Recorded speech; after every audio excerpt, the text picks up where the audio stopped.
So you talk about 3 voice tones negotiators can use. What are they? And on a related topic, what is an example of mirroring and how is that important? All right, the 3 voices are the 3 default types. You know, in our way of thinking, everybody on the entire planet, regardless of gender, regardless of ethnicity, either falls into fight, flight, make friends. Some people would call that fight, flight, mate. But it's the caveman that survived from the caveman days. We saw a threat on a jungle path, we ran from it, we fought it, we made friends with it. And my Harvard brothers and sisters subscribe to the same philosophy. We've tested somewhere north of 2,000 people in all countries, and we believe that to be true. So the 3 voices are what your natural voices are, and I'm not gonna make any political statements in any way, shape, or form, but the assertive, the fight type, direct and honest, that's my natural born type, Donald Trump. And if I were to talk to you, we do an exercise called 60 Seconds So She Dies, and I do all 3 voices in the exercise, and if you were volunteering, I'd look at you and I started with the assertive voice and I just go, I need a car in 60 seconds or she dies. If you think of yourself as direct and honest, you're an assertive, you got a tone of voice that's combative, it causes problems. There's no way around it. It's not a good voice. My natural born type, I once had a hostage negotiator say to me, dealing with you is like getting hit in the face with a brick. And I didn't take that as a compliment. But that's my natural voice. So that's voice 1. Voice 2 is the accommodator's voice. About 1/3 of us are just relationship oriented. We naturally smile. We're naturally very happy. It's actually ridiculously strategically smart. You're 31% smarter in a positive frame of mind. If you're smiling, you're hardwiring your mood. You're making yourself smarter.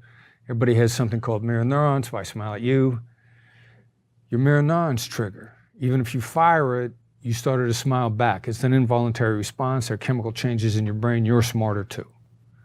That's a smart move. It's one of the reasons why naturally gregarious people make lots of deals. Because people, and they're not always the best deal, but they're probably pretty good. But okay, so you just said you're 31% smarter when you're in a positive state of mind. So Right. if you can flip yourself into that and become 31% more effective and smarter, that seems to be a pretty good advantage. It's huge. Yeah. So. And there's actually a hardwired connection. If you force a smile on your face when you feel lousy, the chemical changes still take place. Interesting. You can override it. Yeah. And then the 3rd type is what we call the late night FM DJ. That's a hostage negotiator's natural tone of voice. I mean, we learn that. We drill it over and over and over and over again because it hits the mirror neurons, it triggers a chemical change, and it slows the other side's brain down. Mm-hmm. Now, while we use that about 10% of the time, if we have a term in a contract that's completely unacceptable, that term would often be work for hire. I will not sign a contract that has a work for hire clause. Well, I would, but it has to be for $5 billion, not kidding around. Because work for hire takes our intellectual property. Yeah, I just don't say take it away. I'll sit down at the table and I'll look you in the eye and I'll say, we don't do work for hire. Late night FM DJ voice. You will feel that that's an immovable term.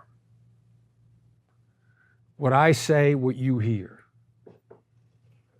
If I say that's an immovable term, you're going to get mad and want to fight me on it.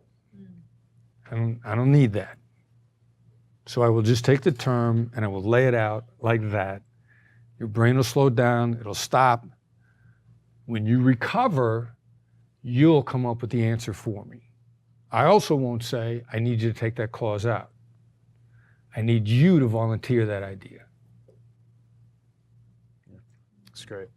So I heard you say before that when someone says, let's make a win-win situation, they're usually going to try to, that's an indicator that they're going to probably either try to take advantage or whatever. And I found it very interesting because I have used that term. I have, I'm willing to be seen that I'm delusional here.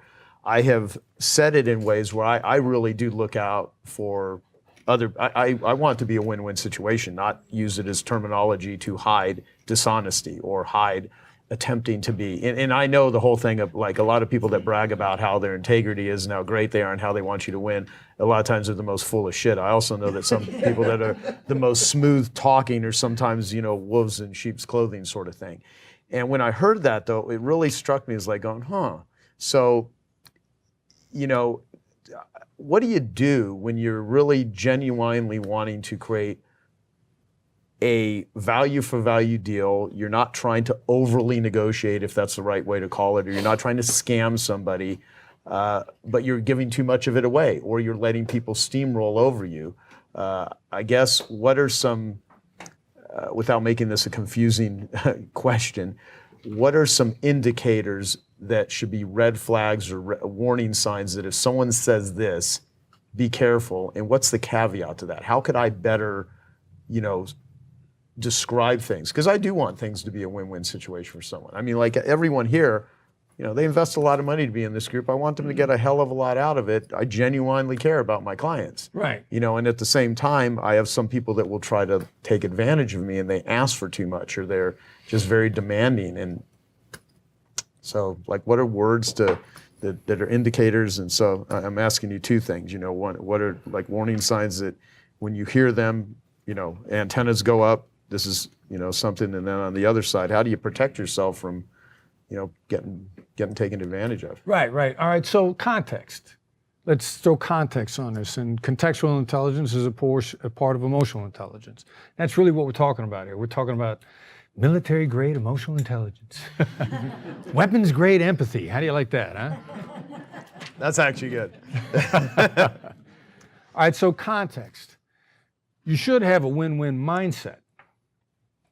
If you're in a win-lose mindset, it's actually stupid. Because if the other side loses, why are they ever going to want to make a deal with you again? That's kind of dumb.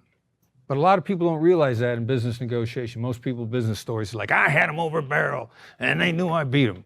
And every time I hear somebody talk like that, I just shake my head and I think like, you were losing so many deals. No, absolutely. There's people that are in the transaction business versus the relationship business. Right.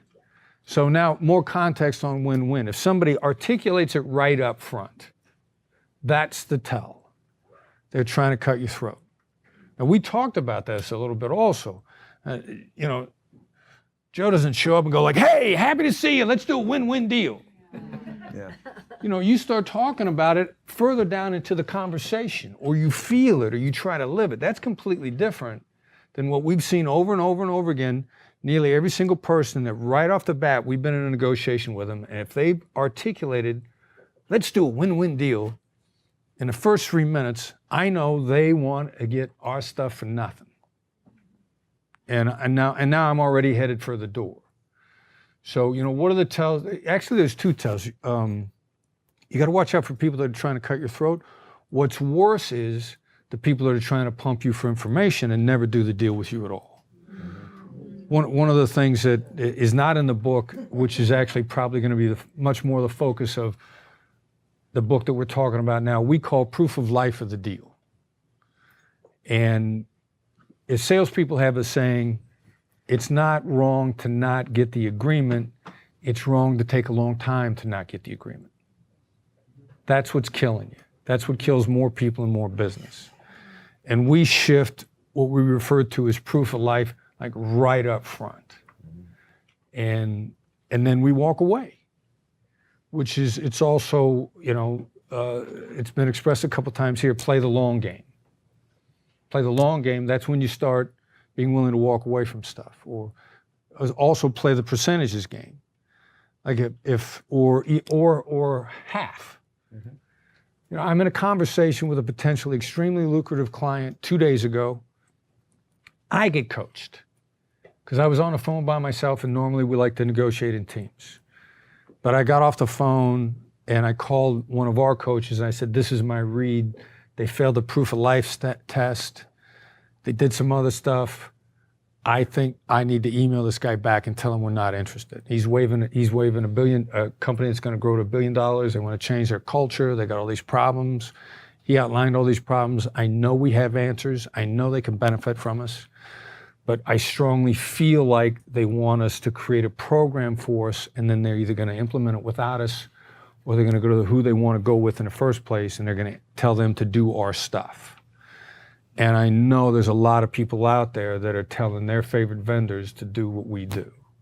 It's been directly reported back to me. So we get out of those really early on. You know, who are going to be the time wasters? Long way around, though, on, you know what, you get taken advantage of occasionally, and look at how well you do. Yeah, yeah. Oh, absolutely. I mean, Be willing to be taken advantage of occasionally. Yeah, that's one thing that I say to people all the time, like, well, I try to help someone. Yeah, it's like it's par for the course. I mean, what I try to do is align myself with people that are aligned with me. And when I start seeing disalignment, even though I extend myself, even though I try, and they just keep at it, they keep complaining and that sort of stuff, it's like after a point, you just like, we're just not aligned. I mean, you just see the world different than I do. And so, but yeah, it's really good to have indicators early up front and be able to, bail on it, because there's always signs, Yeah. It's just if What are you looking for? If you're able to sniff it out and smoke it out early enough in advance. What I love is Robin Sharma, who we did a call with. He's in the room. He has this thing, the 5 a.m. Club. A guy named Hal Elrod wrote a book of Miracle Morning. You do priming in the morning. I'd love to hear what you guys feel are your best rituals, or what it is that you are doing that just massively impacts you to be as effective as both of you are. If there's something simple or something that you just do that makes your life work, starting to be it a morning ritual or just anything that people here could do. Does watching cartoons with my kids at 7 a.m. count? No, that may be accurate. I mean, it's for me, it's anchored in my desiring to make the impossible stuff I set out happen, right? It's anchored in this infinity challenge. I'm never bored. These problems I've taken on with an amazing group of people are all sort of infinite, and there's no getting there. So for me, they're my guiding stars. So it's like, okay, what am I going to do right now to move the game forward this day? I wish I could say I was a great meditator or yoga person or so forth, and that will come, but not right now. For me, it's just it's dedication to the child inside me and what I care deeply about, which is making these succeed. And ultimately, it's trying to be clear about what I'm enjoying doing, right? It's surfing the stuff I love versus this is work. I'm probably not good at this work. Who else can I find that can do it? And doing the stuff that I truly love better, and doing more of that. I mean, there's nothing sophisticated there. Tony, what do you got? Hey, I hope you're enjoying this video, and I want to let you know that I have a new book that's come out, and if you'd like to get it absolutely free, there's a link below in the description, or you can wait till the end of this video, or you can simply go to joesfreebook.com and you can get a copy there. Well, I think anyone who succeeds has something that they aspire to. There's a mission, there's a direction, there's a desire, and they bring it up regularly. And you do that, even though you say you don't do it in a sophisticated way.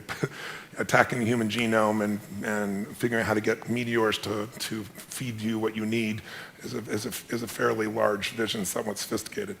Mine's really simple.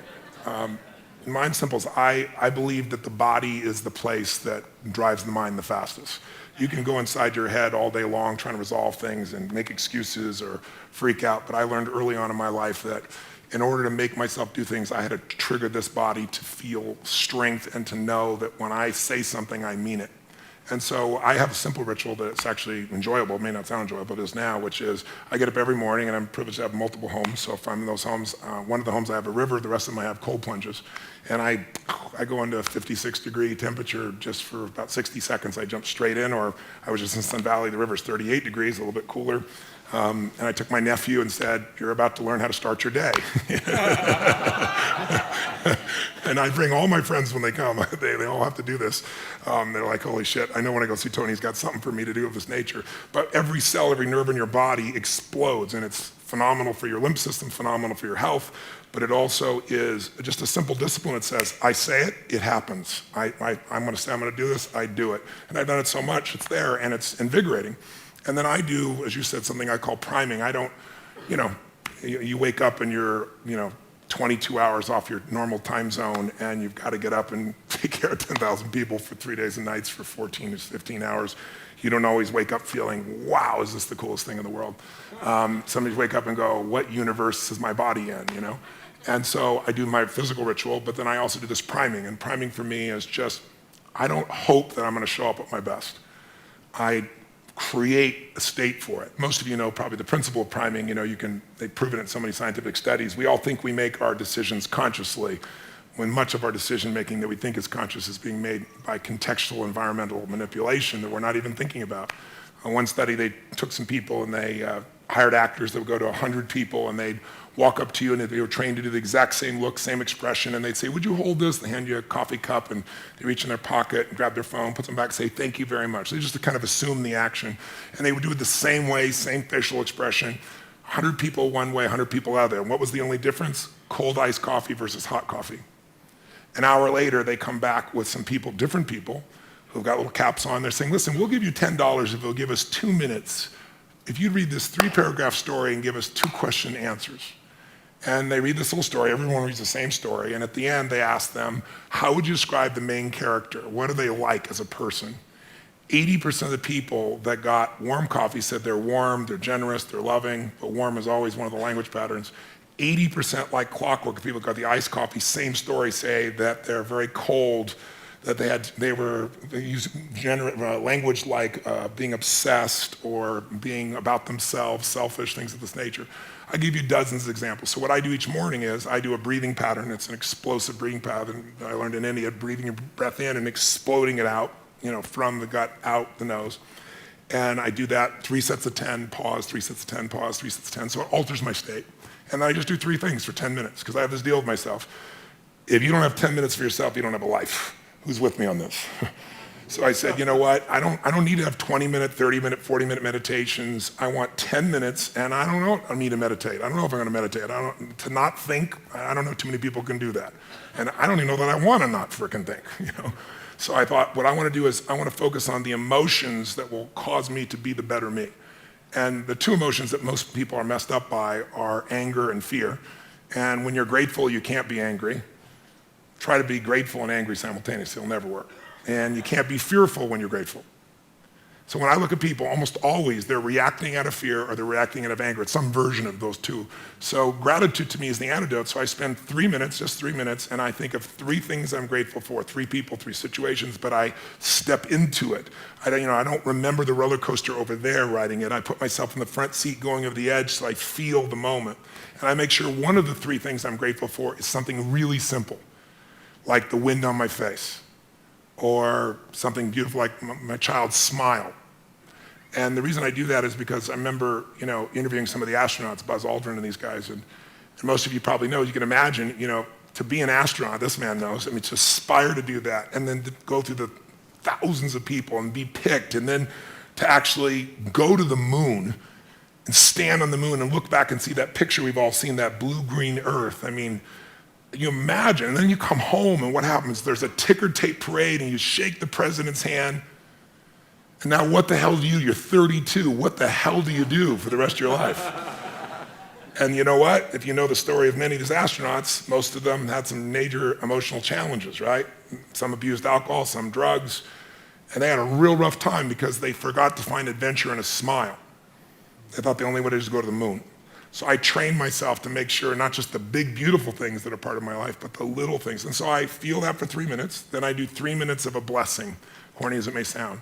I imagine life, God, energy coming into my body, healing every muscle, every nerve in my body, strengthening everything as you strengthening the best of me, my passion, my love, my generosity, my creativity, my humor, my love. And then I see any problem that needs to be solved just being solved, because otherwise I tend to think I got to do it all. And then once I feel that fully, and that energy comes through me and back through me multiple times, then I do a circle of my intimate family, my kids, my wife, my friends. This little character over here is one on my list. And I just circle out all the way out to my clients. And I send that same energy to them. And I imagine, as corny as it sounds, they're being healed. They're getting what they need energy-wise. They're having the life that they deserve and seeing it multiply. So I do that for 3 minutes. And the last 3 minutes are my 3 to thrive. I think of 3 specific outcomes that matter to me. And I don't think about achieving them. I see, feel, and experience them as done, and I see the impact that it has. I see people's lives touched. I see the joy. I feel it as done, and I feel grateful. And it's 10 minutes, but honestly, it usually goes 15 or 20 because I'm having a damn good time. But by having a 10-minute walk, there's no excuse not to do it. And I do it every day, and I don't hope I'm gonna feel good. And then what happens is, you're primed. You see things through a different set of filters. You make decisions through different filters. And also think of it, most people are wired for stress. They're wired for frustration. They're wired for feeling lonely. And they got a highway to pissed off, and they've got dirt roads to happiness. So I decided I'm gonna wire myself for happiness. I wasn't born that way. My view is I have to change the whole earth to be happy. Today, that's different for me. Now I can just wake up and be happy because I've wired myself in a different way, neurologically. And then I show other people how to do this as well. You've already given several here. One of my questions was, if someone is an entrepreneur or business owner listening to this, what techniques or strategies could they utilize to better persuade in their business? I mean, what you just said is amazing. Let me give you another one, because I love this one. It's one word, changing one word persuasively. So suppose you want to co-create with your customer base your new line of products or services, or you want to ask them about how to best improve what you have for new models and so on. And this co-creation, it's the biggest thing right now in marketing. Right? What we typically do is to ask people for their feedback, ask for that information by saying, could you provide us with your opinion on this topic? It's a mistake. Because researchers have found that when you ask for someone's opinion, that person takes a half step back from you, a separating step, and they go inside themselves for the answer. Interesting. If instead of asking for their opinion, you ask for their advice, they take a half step towards you. Wow. And you've created a partnership, teamwork, collaborative frame in their mind. And here's what the research shows. Now, when they encounter your products or services or your brand, they're more supportive of it because they feel more a part of it. They feel a merged identity with it because they've moved into that identity with you by providing advice instead of an opinion. I love it. I love it. So one method of approach is repelling, the other is attracting. Right. And so it reminds me of the quotes, people support what they help to create, and the others, if you let them plan the fight, they don't fight the plan. And I utilize that with my team in my own company by having everyone do teamwork together, but you just gave me a whole nother way of thinking about right. framing it. In fact, what I like, there's a quote, people don't sink the boats they're riding in, right? Yeah, yeah. If you can get them to see That is them great. as part of your enterprise, it's both of your boat now. You're both riding in that boat. They're not going to torpedo it. Yeah, so because one of the things that I have always thought of in marketing, and I learned this from studying sales copy and persuasive words, when you're not having the advantage of being face to face with someone and you have to use words to persuade, and so part of it is the communication, how you say it, the frequency of it, the usefulness of it, and I've always thought the number one thing to do with clients is to bond, and how to bond with them, and anything that breaks that bond is not good. And alignment is critical. Like in business, the way that my new marketing book, which is coming out, currently titled Joe's Marketing Book, and we're crowdsourcing different titles, although everyone seems to love the title Joe's Marketing Book. It'll be out in a few months, is it's all about ELF. You can have an ELF business, which is easy, lucrative, and fun, or you can have a half business, which is hard, annoying, lame, and frustrating. And I think learning persuasion is going to give you an ELF business, because if you don't utilize what you have researched and proven and studied, then to do anything other than what you're saying is hard, annoying, sometimes lucrative, and frustrating. And so I look at like any sort of thing that I can do that's going to give me a greater advantage, that is going to get a better result, to not only study it, learn it, and apply it, is just idiotic. And now in some cases you can't fix stupid, so some people, they just don't get it. However, knowing that there is knowledge out there, knowing there is a method that will improve things is critical. And I only want to align myself with people that are aligned with me. And I think the greatest joy of using persuasion and getting someone into a better position to make their lives better is if they wanted to go along with it. Right. It wasn't like trickery, it wasn't manipulation, although sometimes you persuade people into directions that they don't want to go, but it's actually good for them, so you can argue that you're doing them a favor. However, anything that can be set up to just, I think people love to be sold, they hate to be pressured. And if you do things in a certain way, it doesn't even occur to them that anyone's selling. When anyone is really, conscientious and cares about us and gets us into something to exchange our money or our time or our energy for something, and it actually helps you and you like it, that feels good. Everyone loves that. Everybody feels good about that. Yeah. And so they want to continue to do business the next round and the round after that. Exactly, because the most expensive business cost is client acquisition, and once you've already done that, everything I always think of it as it's a lot harder to create momentum than it is to maintain it. Like every once in a while I'll run into you guys at the gym, because you work out consistently, and the thing is, if you just did that, every 3 months I'm going to go work out and do a really great workout, it doesn't work that way. And I think what you teach is kind of the same way. These are just ongoing practices that if you put them into place, your business, your connection, your quality of clientele, your joy of how you do things just increases. Yeah. So this is great. Well, you've already covered some of this, but I'm going to go a little more specific. So what specific steps could someone listening to this take to better persuade or prepare the moment or moments before the message is delivered that you've not shared?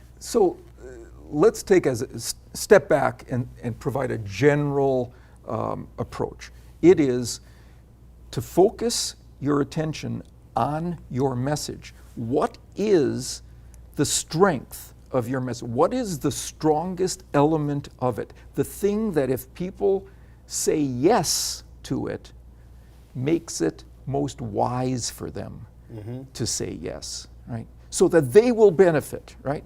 What is it? Identify that thing and then reverse engineer the persuasion process to the moment before you describe that thing, so that you've aligned people's consciousness and their sense of who they are with the strength of that message. We just saw, you could make me a comfort-oriented buyer. You could make me a cost-oriented buyer. Depending on what you put first, if you put fluffy clouds or coins in the background of your landing page, I become that person. Now, if you know that, and comfort is the strength of your product, you've got me. Right. I'm going to rate that as important. I'm going to search for it, and I'm going to use it to determine how to behave. Well, I'm not sure if it's in the second chapter or third chapter in your book. You talk about playing French music or German music. Explain that. So there's a study that shows that if a wine shop owner plays German music for a particular time of the day, people buy more German vintages. If he plays French music, they buy more French vids because they're put in a German or a French state of mind. Right. And now they're going to behave in ways that are aligned with that state of mind that's been installed by something as background-based as the music that they're hearing on the PA system. I always listen for words that you say, because it leaves so many strategic clues on what to do installed. So if you sit and think like, okay, I want to sell more of my thing here. What do I need to install in order to set it up in order to do that? So Let me give you an example that's just worked for me. I've got a colleague who I've worked with for a long time over in the psychology department where I'm housed.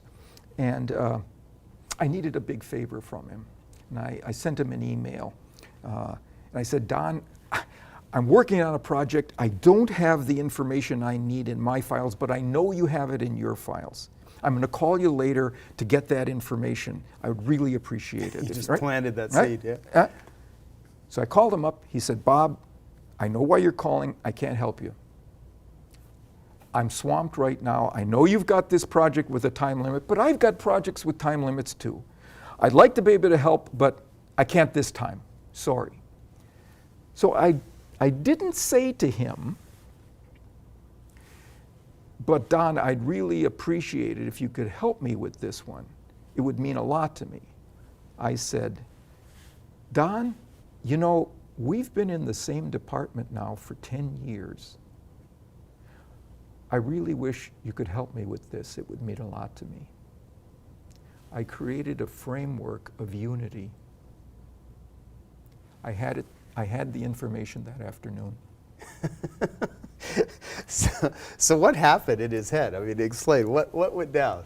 There was something that was true, that we had a relationship, a long-term relationship, but it wasn't at the top of his consciousness. Yeah. It wasn't the thing that was aligning his subsequent behavior until I brought it to top of mind.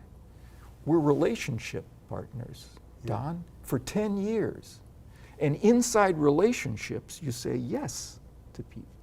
I just moved it from somewhere at midbrain to top of mind. And it made the difference. So what did I didn't install the relationship. I installed a focus on that relationship. That was now the thing that he was paying attention to, and what you're paying attention to in that moment changes who you are. He became a relationship-oriented respondent, not a selfish respondent about his own issues. Right, right. You know, you have a real power to where these sort of things could be used in very manipulative ways.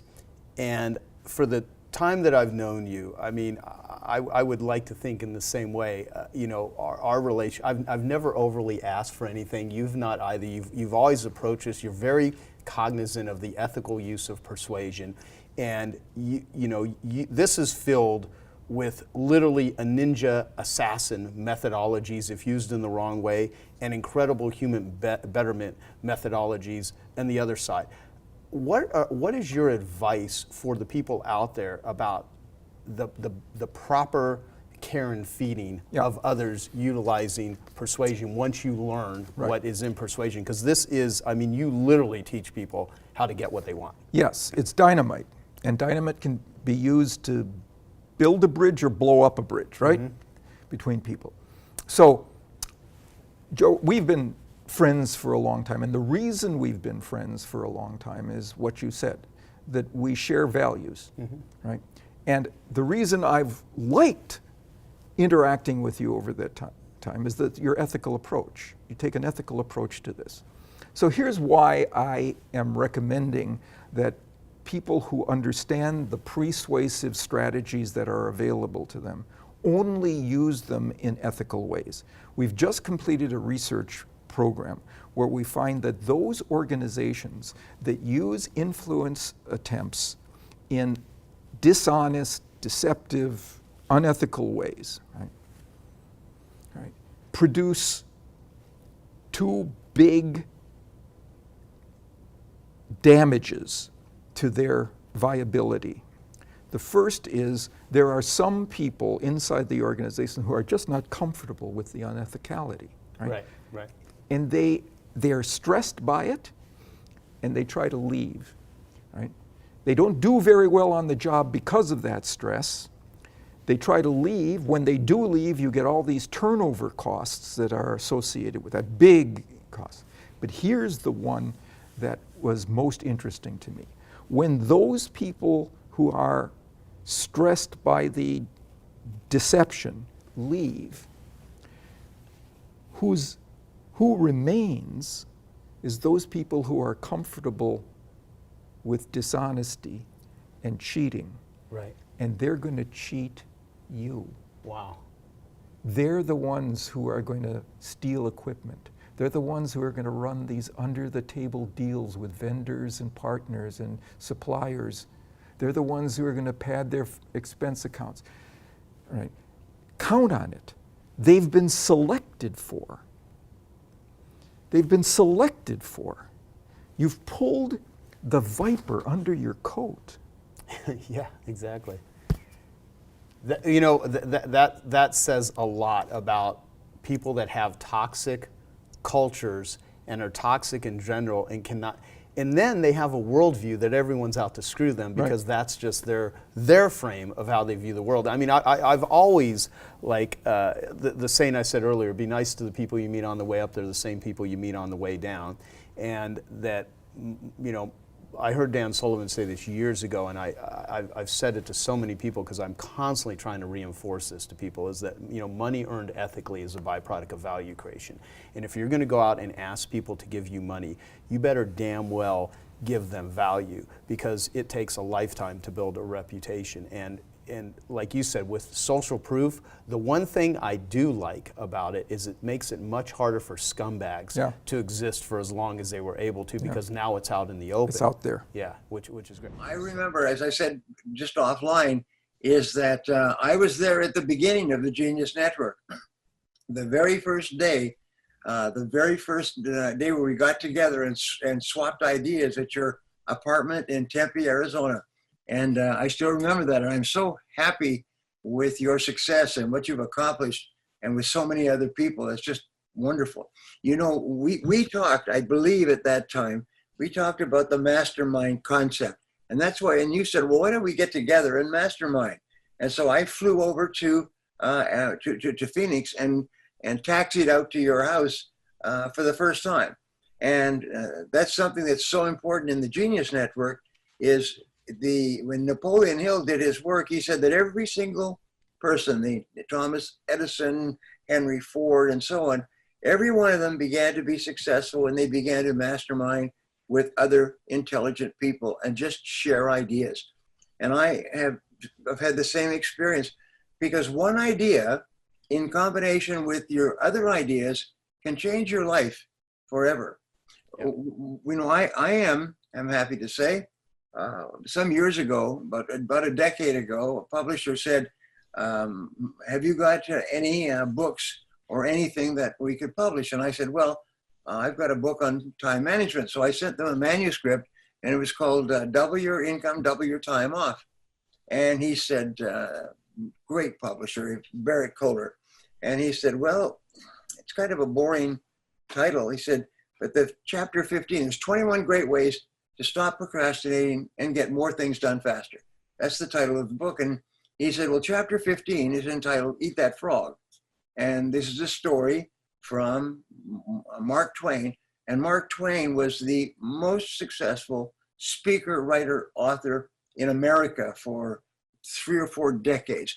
And he wrote this. He said, if the first thing you do in the morning is you eat a live frog, then you'll have the satisfaction of knowing that it's probably the worst thing that can happen to you all day long. And your live frog is your biggest, ugliest task. And so we should just get up in the morning and just get it done. He said, and if you have to eat 2 frogs, eat the ugliest one first. So if you have 2 big tasks to do, do the most important.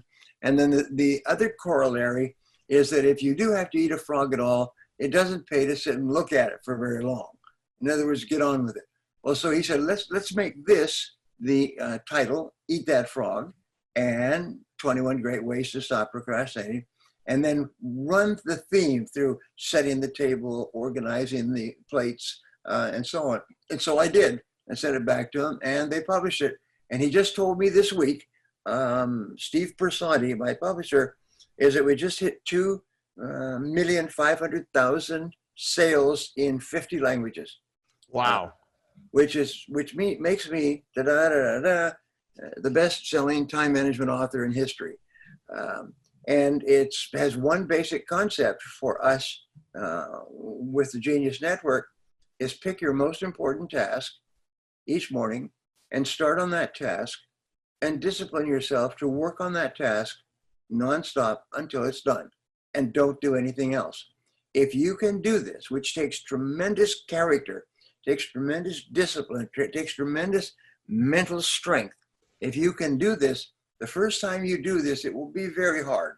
You will be so distracted and you want to check your emails and make a call and get some coffee and so on. And what you have to do is you have to discipline yourself to stay at that, wherever you are, and do that task until it's done. Then I say, give yourself a reward. The time management author, Julie Morgenstein, says, don't check your email in the morning.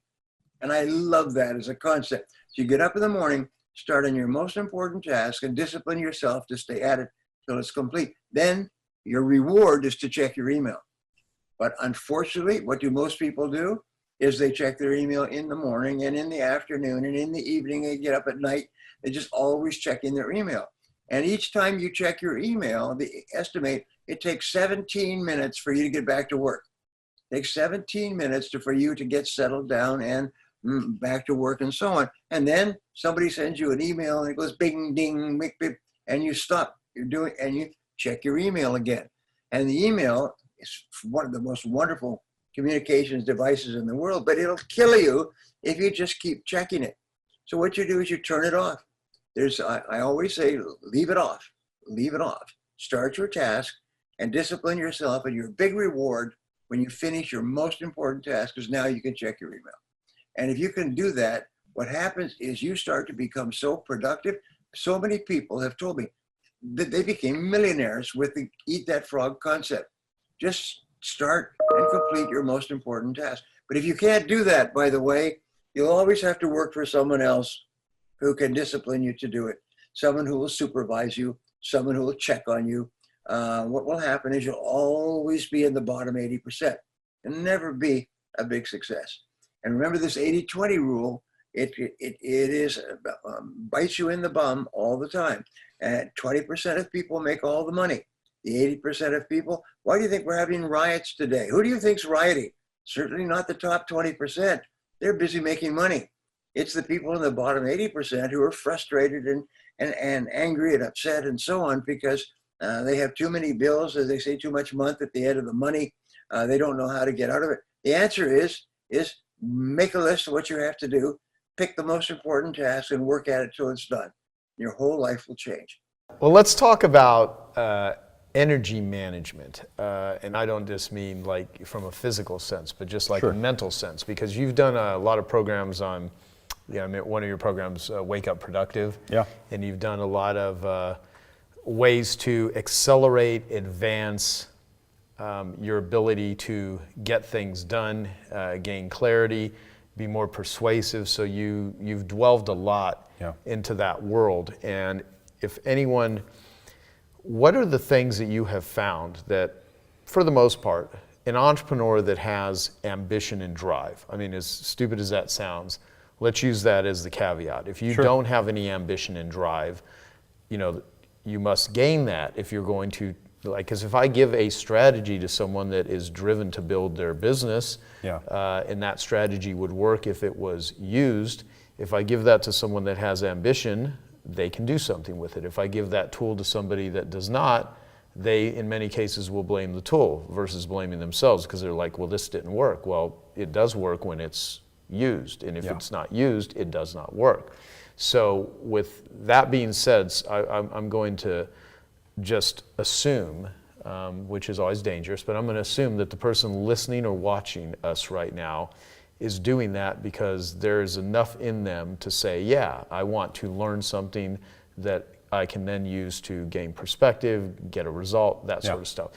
So what could you share that if the person listening or watching that does have ambition, if they did it, it would improve their life in anything you want to talk about, from their sleep to their income to their marketing to their relationships, whatever, because you've studied a lot. Great. So I'll talk to that person that has what you're saying, ambition and kind of drive. Also, if someone doesn't, I'll make distinctions here. I'll talk to that. I also want to make sure and include the other type of folk, because I've been learning lately that a lot of people, some people, and it's actually kind of the minority, have this ambition drive that you're talking about. There are a lot of folks who they need to be around one of those type of people, and then that's what activates them. Gotcha.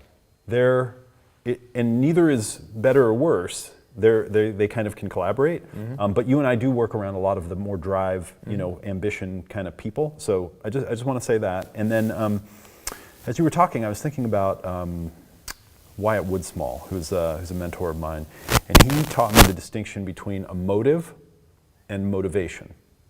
Okay. So motive is that thing that you're going for, that thing you're moving either toward or away from, right? And then the motivation is the thing inside, is the feeling. There's like the inner game and then the outer game. So to feel motivated, you usually need a motive, right? And when you have a motive, that's what kind of helps you feel motivated. And there are a lot of models around this. David McClelland, he broke down motivation into power, affiliation, and achievement. And we either move toward or away. So we either move toward success or away from failure. We move toward love and affection and approval or away from rejection. We move toward having power and influence, and we move away from loss of significance. And when you figure out which one of those you are, you can start using that to motivate yourself more. So I think you need to know what your motive is. And if you don't know what your motive is, it's hard to get yourself motivated. Right. A lot of people Makes talk sense. about the why, and there's this whole notion of if you have a big enough why.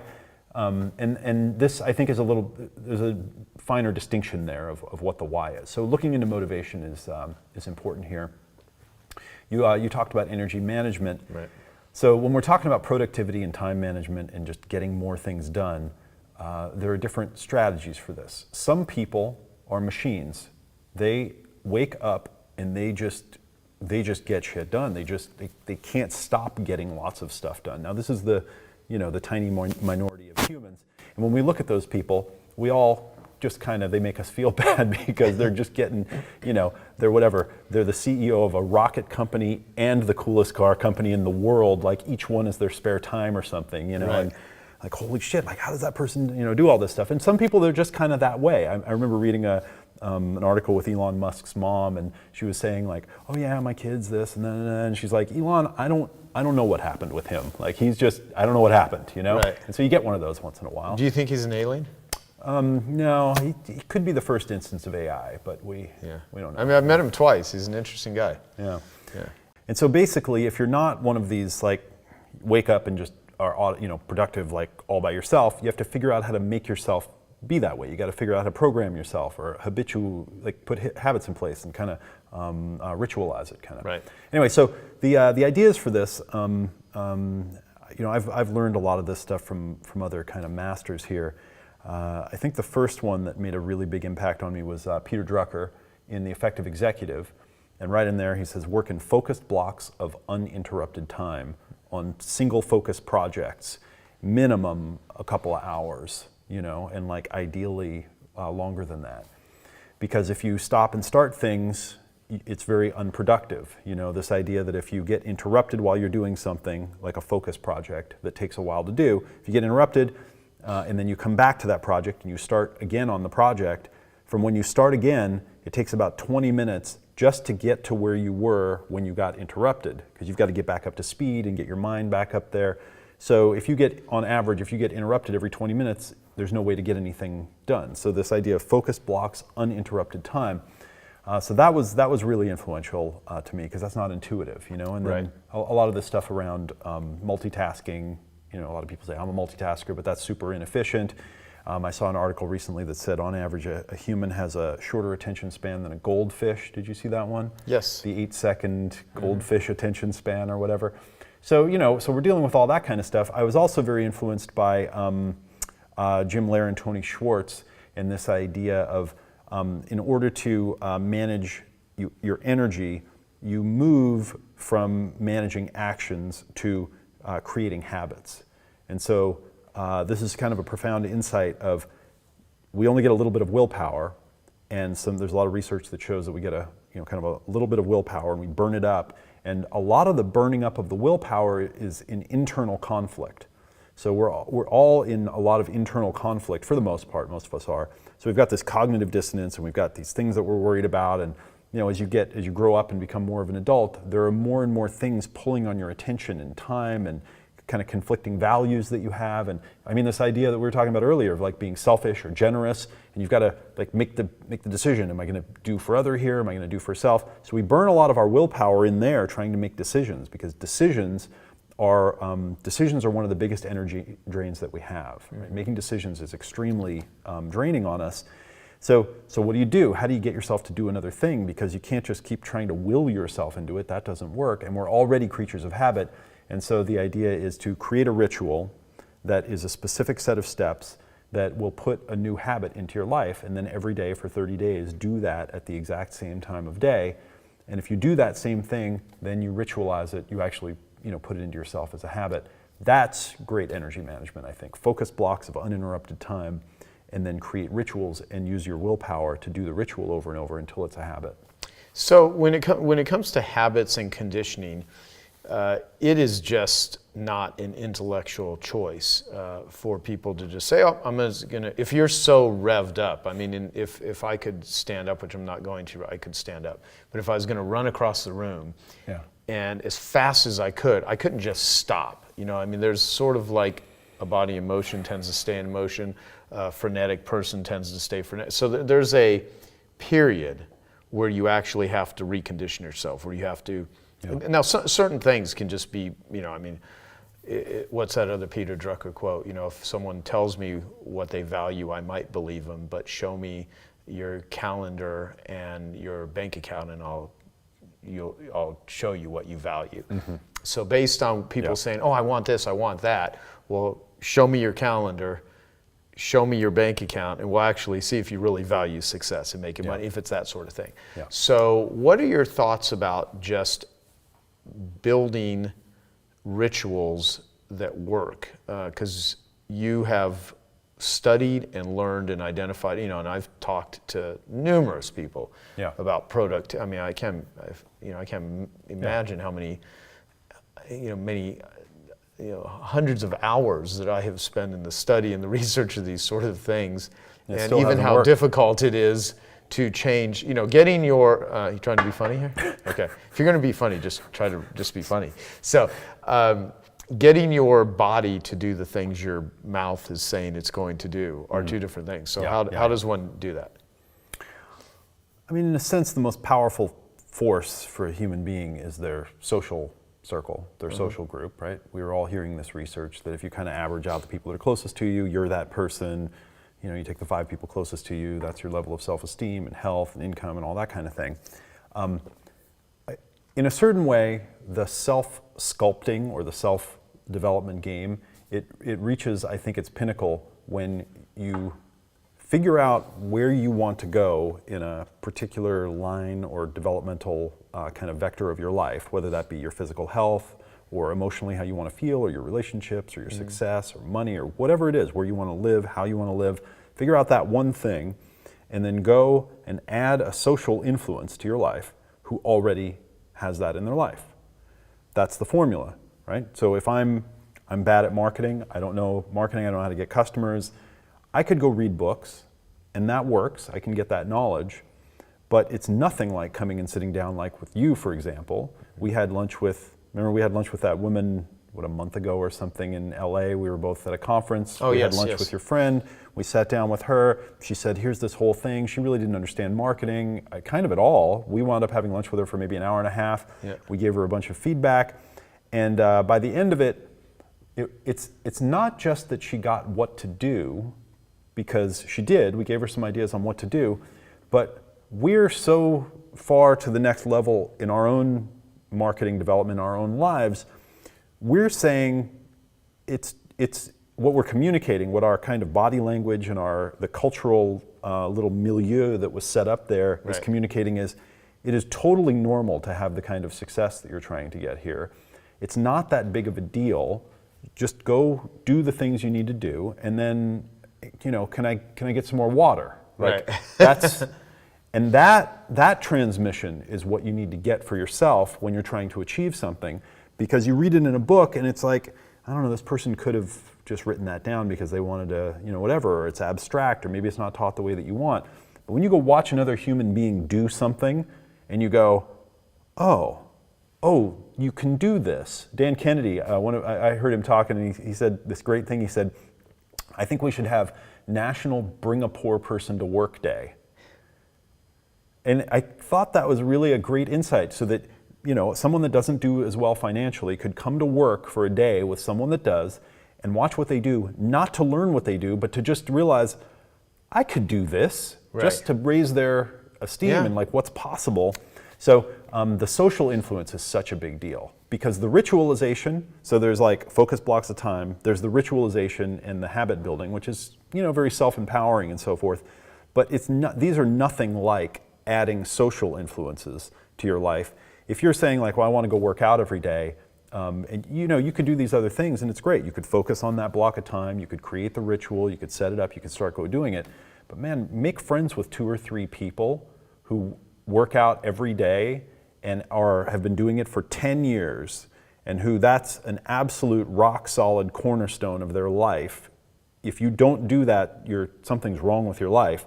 And you go make friends with them, you start hanging out with them, you figure out other ways to add value to each other's lives. But being around them, you're going to start going to the gym every day, not because you ritualized it or you had willpower, but because there's freaking no choice, you know? That is a huge insight. I mean, now, because thinking back at that lunch, because we talked to her yesterday, right. and she said, that thing you talked to me about worked, and she talked about the success she had, and it was like a game changer for me, blah, blah, blah.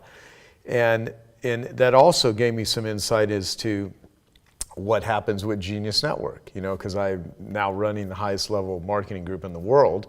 And it's an expensive group. People pay $25,000 for Genius Network. They pay $100,000 a year for Genius X. And it's the being around all of and there are people that show up there that are really successful. And I've heard this dozens of times. When I came to my first meeting, I felt like, in my world, I'm this really, successful person. I came here and I feel like this. And I always think that's a funny statement, because it's like, no, you're a total badass. But and then once they come to a few meetings, they realize, oh, this is kind of like a family. I feel comfortable around these people. And it's given me a deeper understanding of what I've actually created without even thinking about it that way. Because, people will be like, well, I already got too many ideas, or I don't have time. It's not about that at all. It's about the relationships. It's about, I always say that what I do in Genius Network, all of the great content, the 10-minute talks, the $250,000 ideas, all this thing that's structured around sell people what they want, give them what they need. They usually want more money, but when they show up there, we talk a lot about, workaholism. We talk a lot about hiring amazing people. We talk about getting in much better physical shape. Taking free days, all of these things that aren't as appealing initially as I want to have, a lot more money. And so what happens though is I come there and we put on as good of curating a amazing discussion around important issues as we can. But I always say that the speeches, the talks, those are just excuses for me to bring amazing people together so they can meet each other. Because once they meet each other, all kinds of stuff happen. And so you gave me an idea, because right now, I do my best not to do consulting. And I'm not saying that jokingly. I make more money when I do a Genius Network meeting than I do. And so I'm an expensive consultant. I'm $25,000 for half a day. If someone wants a whole day, it's $50,000. And that's a lot of money. And I have it that way because, for one, I'm not willing to do consulting for less than that. And secondly, it's worth it if it's the right sort of person. But I try to direct people. But here's what I want to put out there as a test, at least people that listen here. I love that idea of come to work. And if anyone wants to come to work with me, and I'm not like, I'm going to spend the whole day with you, but just wants to mirror and see the environment and see what I do. I mean, I'm going to think this through, but I'm just throwing it out there because I was like, this is a great idea. And I could come and I could just be making fun of you the whole time. Yeah, like, and while but they're watching you. that would be great. They would get both of us at the same time, but you would pay because I'm thinking of They'd a get more value from me. No, though. but here's the Go thing: ahead. if someone really wants to do this, it's $5,000.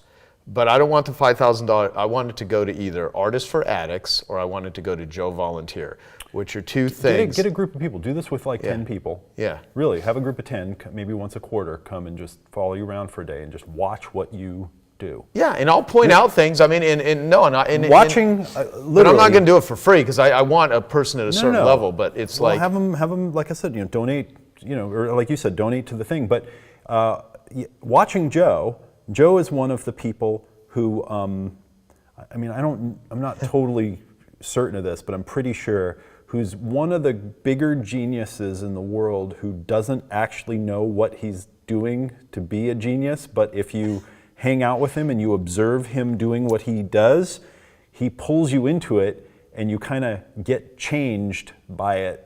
I think that would be great. It would be great for you to mentor people in a group like that. Yeah, I mean, and now that's probably not as maybe noble as to bring a poor person to work if I'm going to ask people to make a $5,000 contribution. But the point is, it'll cause me to have to figure out how to set it up and at least block some time. And I think it would be a very interesting model. You know what you could do is, maybe 1 out of 3 of them or something. You could get a group of young people and just give them scholarships. And so, like maybe once a year or twice a year, just have that day be, a group of 18-year-olds who are just kind of getting into their career, and they just come and.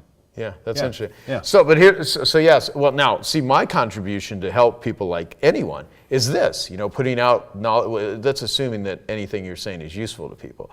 But assuming it is, and just putting it out there, I think that in and of itself is a good contribution because, I don't need to do this. I mean, I'm doing it because it makes me feel good that it's going to help other people and stuff. If anyone likes that idea, then I would ask that you just how would I. You can contact me. Contact Eben. You'll pay for this, Send right? me the money. Yeah. But go to his office, and I'll give it to the favorite charity. All right, No, send an email to support@joepolish.com. Support@joepolish.com, and just reference that you interview with Eben and you heard this idea, and you are absolutely not like you're going to talk about it, but you will cut a check for $5,000 to joevolunteer.com. You could look at that one, or artistsforaddicts.com. You can buy art. You could buy $5,000 worth of art. We could do it that way, so you even get some art for it if you prefer that one. And so you'll get something for the money, and you'll get one hell of a interesting perspective and education. And I'll play around with that. I might do 1 or 2 of those in the next year, depending on if anyone responds to this. If you got a group together, like a brainstorm day, almost 10 or 12 folks, you could do a brainstorm as part of it with them. Yeah. So if you know any friends that want to do it, $5,000 a person. You can't do $5,000 and bring 10 friends. So it's like I want to be careful. And Joe is the best. Joe's best at putting together brainstorm meetings and making meetings that you just get a tremendous amount out of. And just getting that I will agree with. Without even being a smartass, I am really good at that. That's one thing that there's a lot of things I'm not good at, but I'm really good at that one. He's good at that one. So yeah. And I thought I'd start by sharing my screen with you. This is a picture of me when I weighed about 280 in this picture. I used to weigh 300 pounds. People who know me well from Genius, and I'm sorry I couldn't be there in person. Thank you, Canada Travel. I don't exactly look like that anymore. I'm almost muscular according to the New York Times. But I started saying, what's going on? At the time this picture was taken, I had just made $6 million. I was 26, that I lost when I was 28. And I started saying, well, what can I do to biohack? And here's my first piece of advice for you in Genius Network that's really critically important. And that is, pleats are not a good biohack. They actually don't work. So I'm going to suggest to you that this is not the right way to do it. But I started looking at what are the things that are going to give me more energy and maybe make my metabolism work better. I also had massive brain problems. And you're saying, Dave, I thought you were going to talk about light. It's all connected to these things. And I want you guys to understand this because I think some of you may have had things like this, but maybe not quite as bad. This is my brain. Daniel Amen, who's a member of Genius Network, did this scan, or one of his people did, almost 20 years ago. Decreased oxygen flow and consumption in all the parts that matter. And here's what they said. I'm an interesting referral. When a neuroscientist looking at your brain says that, there's a big word for this. You're pretty much fucked. That's the kind of failure that we were talking about earlier. So I wish I was only dealing with painting a picture. And by the way, my painting is probably worse than anything you ever saw. Haven't fixed that one yet, but I have fixed my brain. And one of the things that is critically important, and I'm going to walk you guys through a little bit of the science, is an understanding that there is something you are doing every single day that has changed dramatically in the last 10 years that you don't know you're doing, that is stealing energy from your brain and from your life. It's also taking years off your life. And it is not something that is easy to notice.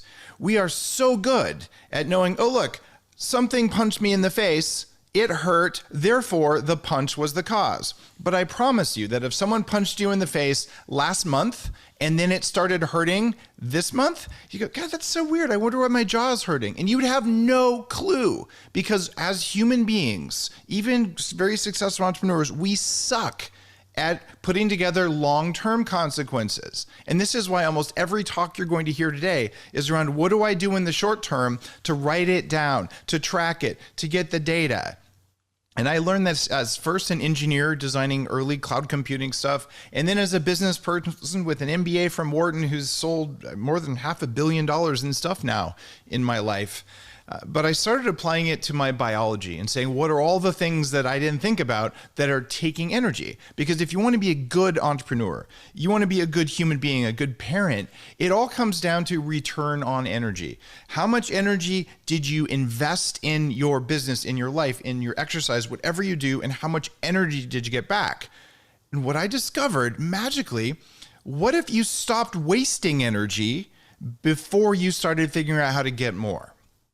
Right. And if this sounds kind of familiar, this is Jay Abraham 101. I don't know if Jay's dialed in today, a dear friend. And what Jay will tell you is, why are you going out to find new customers when you haven't fully taken advantage of helping all of the customers you have today? So you just look for more efficiencies. Your biology is the same way. What if you wasted less energy? What would you do if you had that energy? This is what you're going to learn today, so you never have to have a brain that looks like mine did. And the thing that we're not thinking about right now is the quality of your light. Every day, you eat stuff for energy and you forget, oh, I also take about 30 pounds of air and I mix them together. But there's a timing system that controls all of this. And we are completely scrambling our biology right now. And one of my companies, actually two of my companies, are working on fixing this problem right now. And that's why I'm so passionate about it, but in part because I have my entire life been affected by this without knowing it, and you have too. So I'm going to teach you first why junk light matters. The reason that junk light matters is that junk light harms the mitochondria, the power plants throughout your body that you've probably heard me and others talk about. These are the source of your willpower. So if you're getting an exposure to this stuff, you're saying blue light, I don't look at blue light, what's going on here? Right now, what I want you to do is look at the brightness control on your keyboard or your monitor if you're at home, and turn it down until you can see it comfortably, but it's no brighter than it needs to be. There, you just paid for your Genius Network this year, because if you make a habit of doing that, every single time you look at your screen, no brighter than necessary, and bonus points if you turn on the software that makes it more amber, or if you use a dark background, it's called dark mode instead of light mode. What's going on here is our eyes were meant to spot stars against a black thing. They're not meant to spot black things against an illuminated sky. We're not very good at that, and it's stressful for the eyes. Here's what the light that comes from your monitor that didn't exist 10 years ago and comes from the LEDs above you that didn't exist 10 years ago. It does this in studies. It increases free radicals. It's actually damaging the DNA in your eyes, and it's causing self-destruction. Now, you might say, Dave, what the heck are you talking about here? Well, look at what's going on here on the left. Those are the numbers at the bottom are the blue link or the wavelength of light. It's more blue on the left. The cells that are shredded on the left there, and the very shortest thing, that's thickness of the retina. So as you stare at a bright monitor, as you have over illuminated LEDs, especially shining directly in your eyes, especially with no protection in place, this is 30 days rat eyeballs. We know this is happening. And what else does it do? Well, let's see. How about all the things that you likely struggle with if you're here? Because I go to our breakout groups. I have lots of entrepreneur friends. Sleep, anxiety, and depression. You should get the maximum amount of light in your eyes during the middle of the day. And then at the end of the day, if you're still getting bright light, the timing system that tells the cells in your body whether they should rest and reset or whether they should keep going, it gets scrambled, especially if you're eating a late meal as well, which we're not going to talk about. Everyone by now has heard, oh, wear blue light blockers because they help you with melatonin. Unfortunately, it's more than just blue light. But if during the day you minimize this exposure that stresses your brain and stresses your eyes, you will have more energy throughout the day. You're better able to regulate your metabolism, and you'll yell at your family less at the end of the day if you have better light. It is essentially free to do this. It means don't turn on bright LED lights and turn your monitors down. You can have other lighting or just less light. We also know that the power plants, the batteries that power you, they don't grow as much if you have excessive light from indoor lighting.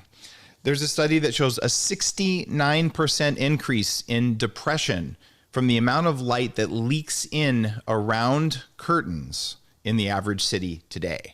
This is why you might want to black out your room. Oh, and a tripling of breast cancer risk from excessive blue light exposure to your eyes. I'm not making any of this up. This is as big as it is. So what does it do to your brain? I promised you a better brain function. And well, this is a brain map from 40 Years of Zen, which is my brain enhancement company where people go in for 5 days. And it's a little bit hard to read the whole thing, but what I'm going to tell you is you see those blue and green things where you've got large splotches of them on the left. Those are slow meditative brainwaves. And what we have here at the top third is we have someone who has been exposed to typical indoor blue lighting. They have that beta in the front of their brain. They're alert, they're active, they're also a little bit hyper. And when we put the glasses on them, you see how the hyperness goes away? All of the blue-green stuff goes down, and suddenly it's like their brain is meditating. And at the bottom, after they've taken the glasses off, the meditation state stays. Literally, by manipulating the light that goes into your eyes for 15 minutes, they put on the glasses for sleep here, they induced a meditation-like state in their brain, and it stuck around after they took the lights off. This is a big deal. And the funny thing is, blue light blocking won't do this. You've got to block the other filters that affect your timing. Because here's how your eyes work. It goes like this. You look at the colors of light that tell your body what time of day it is, the brightness of the light, and the angle of the light. And you control all of those things, which is probably too much science, but that's what it takes. So number one, right now, turn down your monitors, block blue light, but make sure you get some blue light, because if you block blue light all day long, you never get a wake-up signal, and you will wreck your biology. So this is a problem. If you paint the prettiest picture, I'm like, I love that. We'll do that. And then all right, Rob, I think you're going to have to mute. And guys, we have time for Q&A after this. I am going to finish a couple more hacks for you for your eyes because this matters greatly for how you perform the rest of the time. Number 2 at night, sleep in a cave. Turn down your lights at night. You could say, Dave, you're being a little bit obsessive. No, a candlelight dinner works, and your biology, if you do this for 1 week, will shift so much that you go, why am I happy all the time? Why does it matter there's LED lights in my room? Because science. This is just how it is. So sleep in a cave. Now, there's an antidote for blue light, and it's red light. Now, I'm not going to read through all the science on this next slide, but I am going to tell you that it undoes a lot of what blue light does. So let me show you a neat thing that I have here in my office. I have this cool remote control that I bought off Amazon. It's very, very fancy looking. It costs $10. And I can press buttons on it, and magically, if you look above my shoulder here, you see how that red light turned on behind me? Yes, I turn red lights on at night, and I have one behind my monitor during the day. So when I'm looking at blue light, there's a little bit of red that relaxes and undoes what the blue does. So what you could do right now is you could go out and you can spend $5 on a red light bulb, and you could put it behind your monitor, so that you have a more balanced color spectrum. And it doesn't take any more time and attention than that. But at the end of the day, you can concentrate better than you did before. Your ability to deliver in the world is based on how well your brain works. Your eyes are an extension of your brain. And right now, you're punching your eyes in the face all the time, and you just don't know it. So I'm going to talk about one more thing that's really important for you. Don't be afraid of the sun, because sunlight raises testosterone, fixes your vitamin D, improves your mood, lowers your stress, gives you better blood flow to the brain. 20 minutes in the morning, lowers blood pressure. So you need this natural light. This is a nutrient we're missing. And the final piece of advice for you is the next slide. It's this: you should do it naked. Okay, maybe you don't have to do it naked, but regardless, 20 minutes in the sun, darkness at night. And guys, I do not exist to sell you guys glasses. My life won't change if you do or don't, but I am here to change your life. You want to pick up a pair of True Darks? I made a code for you just to give back. No other reason. That is one of the companies I'm working on. This is what's missing. It's not about eating this, not eating that. This is as important as what you eat. Help your eyes and your brain chill out during the day, and you will be a better entrepreneur and a better human being because you'll be nicer to others. Thank you. Okay, I hope you found that video awesome and useful. So if you want to get a free copy of my book, I want you to click here. And if you want to watch some more videos that'll be useful and awesome, click here. Go ahead. They're over here. Do it now. Come on. Thank you. Watch them.